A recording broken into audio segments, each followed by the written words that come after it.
Ok, les voy a enseñar unas cositas que compré para la cara, maquillaje, es un pequeño unboxing. Sí, así que vamos a empezar. La pata.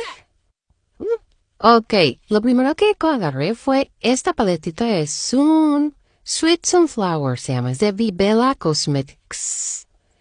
Se los voy a enseñar rapidito.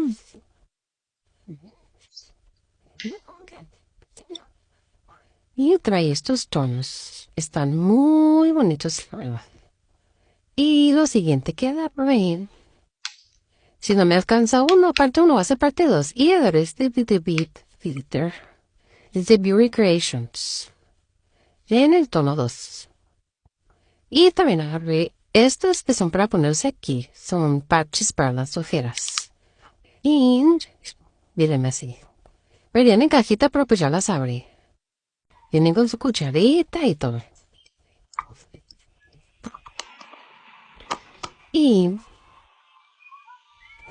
agarré ahí.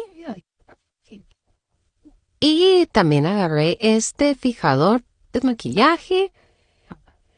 Y agarré un agua de rosas de la misma marca de Daily Basic, se llama este. Y agarré. Y también agarré un bloqueador solar de Neutrógena. Y venían este set.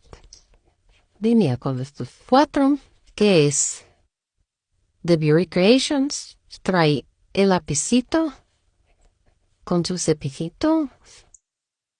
Y trae la pomadita.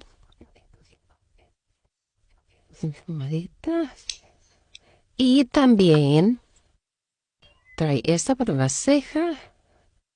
Eso sí, y eso sí. Y esto para fijar la ceja. Está muy delgadito ya.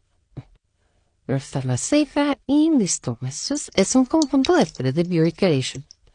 Y también agarré este dúo. Es para pegar las pestañas. Me regalaron estas pestañitas. Están muy bonitas, ¿verdad? Estas brochitas, las brochitas están muy bonitas. Y este labial, luego se lo voy a mostrar cómo se ve.